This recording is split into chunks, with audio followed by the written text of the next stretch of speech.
Welcome to Why Such a Fuss, an exciting new channel dedicated to help individuals and businesses to learn more about data protection in a way that is easy and engaging. I'm Christina from CVG Solutions, and I am a fully qualified data protection professional.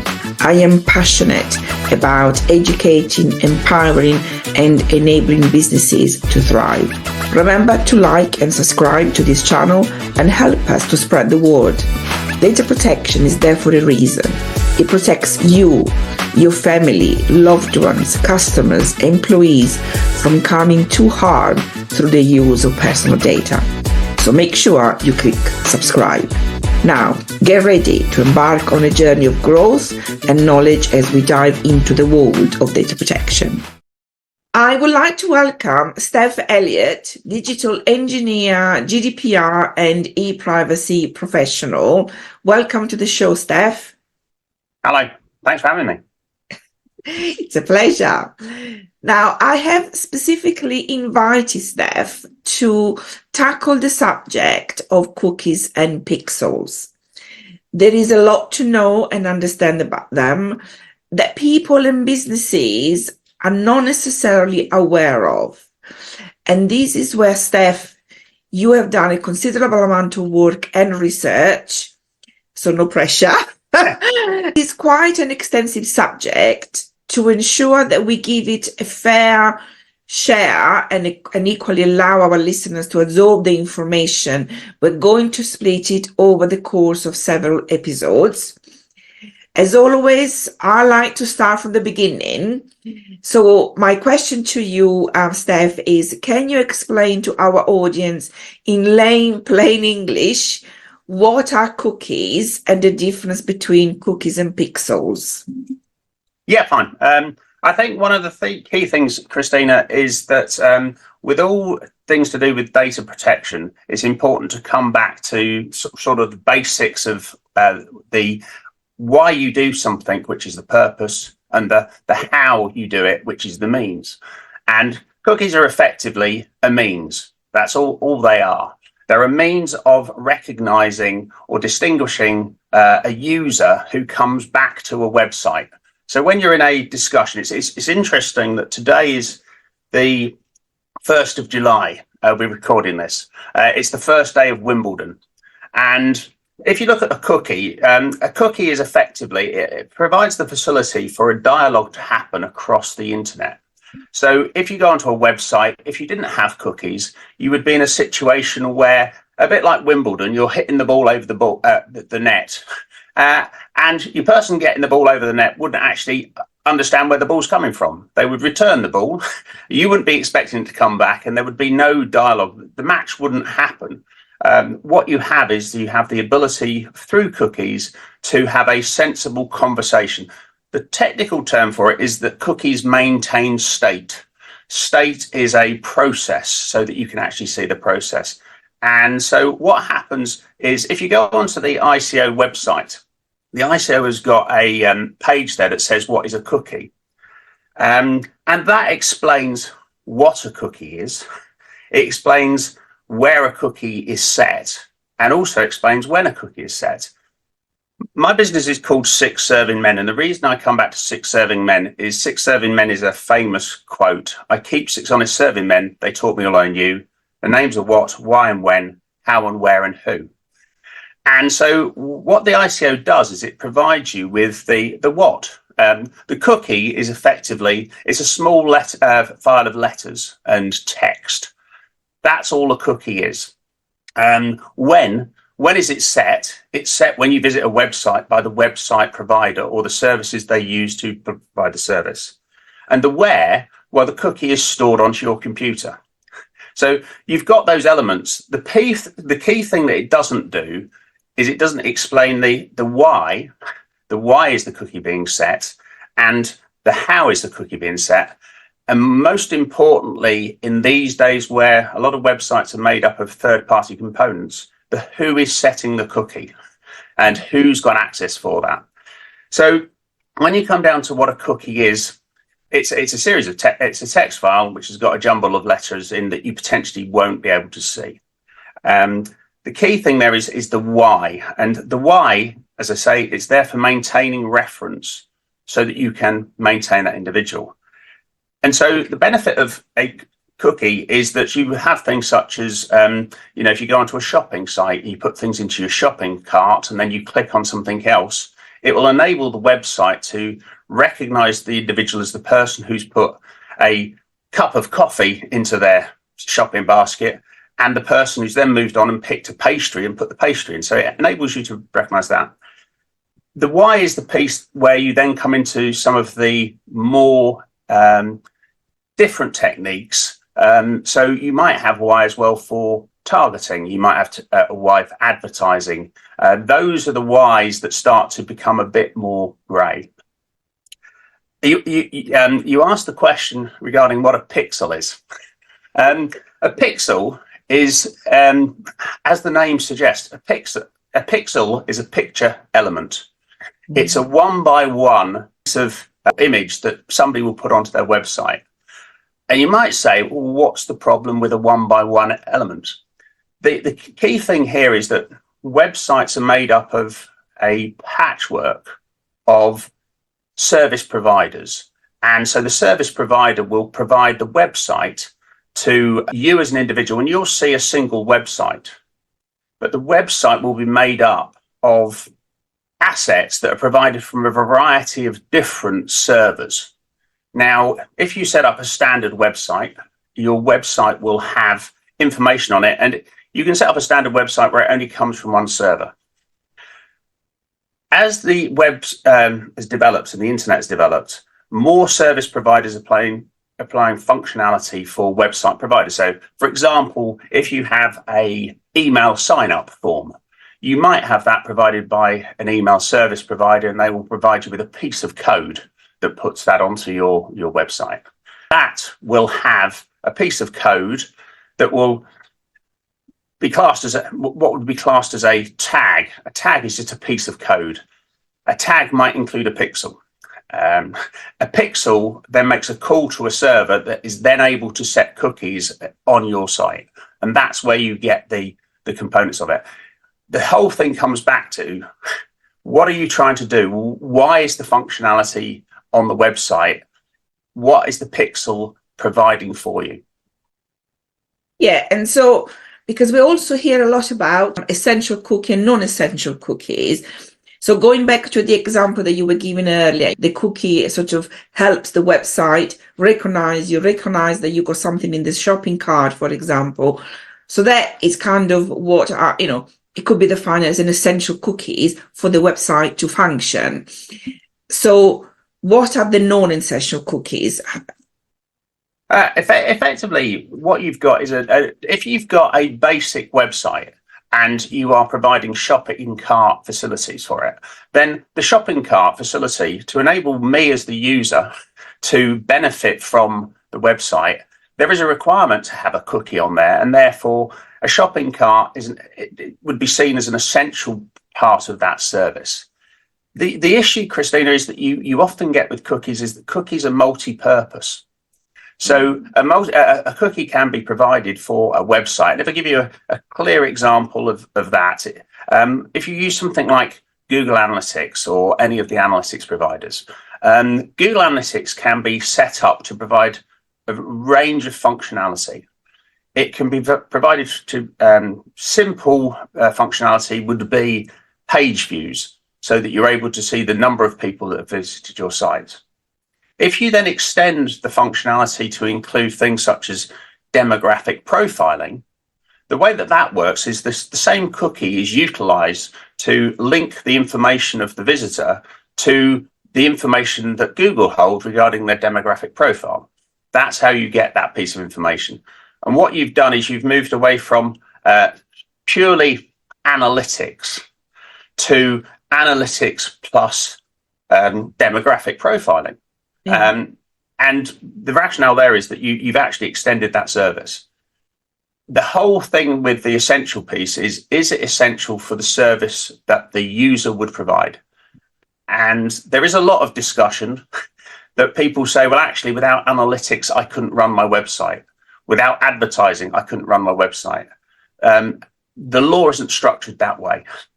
Yeah. If I am a business, obviously I will need the essential to make sure that my website does what it needs to do, both in terms of allowing the various pages, to be accessed, etc., but also using the shopping cart as an example to allow the user to purchase whatever they need to purchase. So the non-essential cookies are more, if you want, for the benefit of the business rather than the user. Would that be a fair statement? The focus is more on the business derived information from it. If you look at most websites, you have the on-page experience, as in that is the experience that the user sees, but you also have the off-page experience, or the off-page processing that happens. So, for example, if you have a look at a lot of the again, I'm with analytics. For you as a user, you don't actually derive direct benefit from that. There is, and I know lots of people, and apologies for this, we use analytics to improve the performance of our website. I don't think there's a hell of a lot of performance improvement going on for websites for the benefits of users. No, I don't. I agree with you. I don't think there is. Also, I don't think that there is any benefit for me as a user for the business to then share my data to 20 vendors as part of their sort of analytics, as they call it. There's no benefit for me as the user, because all of a sudden I'm going to be bombarded with advertising that I didn't necessarily want or consented to. I think there are two phrases that I always use in any of the analytics or the studies that I look at where data protection comes into. The first one is "in order to." We're putting in this process in order to do what? And as you go down the "in order to" component, you start expressing that. So if you look at things like, in order to provide personalized advertising on a website, we need to set cookies. In order to serve personalized advertising, we need to distinguish you. Distinguish is a phrase that has been used a lot, but effectively means that it can segment you into a segment of one. So you've got that component. The other piece I would say is that there's the phrase "for whose benefit," and you were right when you talked about cookies. For whose benefit is this functionality provided? And there's nothing wrong with a business putting functionality on for their benefit. I'm a business owner. I do make decisions to generate revenue, to generate profit, to pay my bills and pay the business costs. But this phrase "personalization" is what I would class a jingle jangle phrase. It means different things to different people. The personalization sounds like, well, you're personalizing the experience just for me, and it's for my benefit. And we do live in a commercial world where businesses need to make money, and so they are looking for ways to sell to you and upsell to you. I think we've not quite got the balance right between these phrases in terms of their transparency for users. Yes, I agree. Is there anything else that you wanted to add on the cookies and pixel before we close, Stef? I think the final thing I would say, Christina, is that the cookie, I come back to it, is the how. It's the how you do something.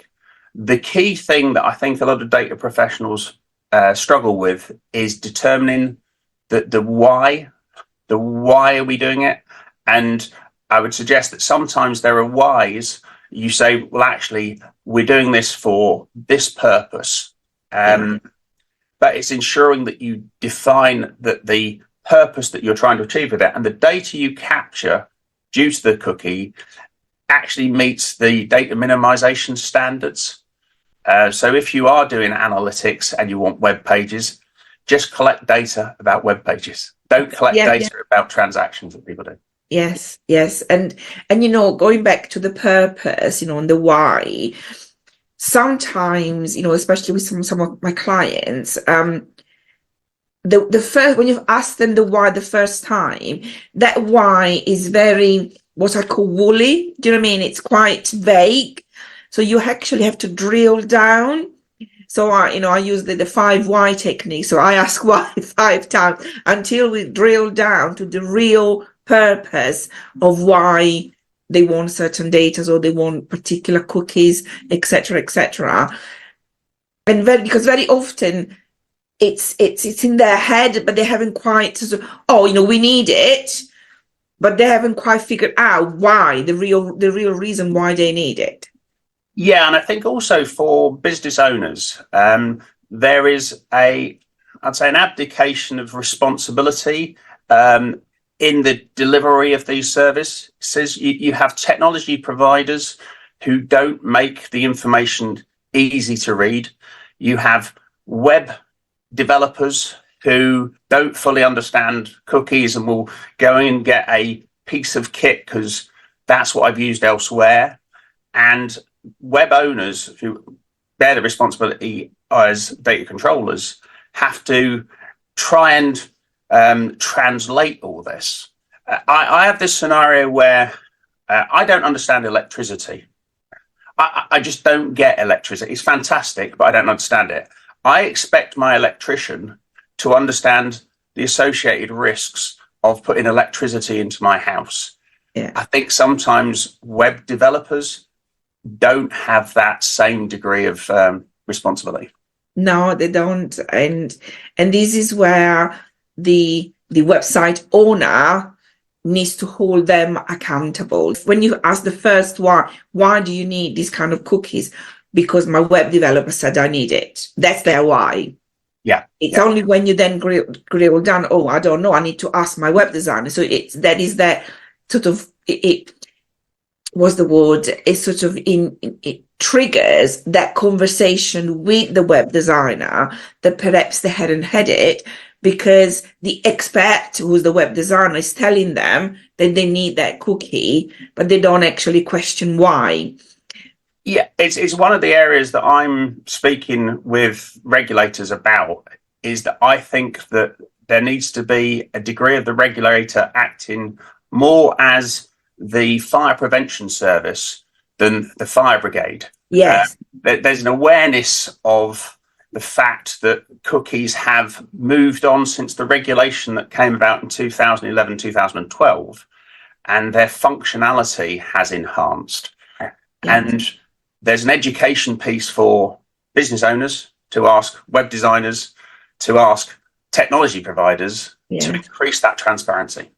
Yes, I agree. Because it is fair that business owner relies on expertise outside, because they can't know everything. So it is fair, but then we have to ensure that the expertise knows their stuff and are transparent, as you say, with the business owner, and so they are themselves educated and aware of the elements that are part of the system. Yeah. And I think we're going to come onto it in the next episode, is this concept of web owners ensuring that they understand the difference between technology that they build, technology they buy, and technology that they borrow. Yes, indeed. Absolutely. Stef, that's fantastic. Thank you very much for joining us. Could you remind our audience how to get in touch with you? Yeah, I'm available on LinkedIn, but also through my website. That's 6sm, that's the number 6sm, .co.uk. Fantastic. And I wanted to remind our audience to please click like and subscribe to avoid missing any future episodes. If you would like to get in touch with me, I'm available on LinkedIn, Facebook and Instagram. Just search for CVG Solutions, or alternatively email me at info@cvgsolutions.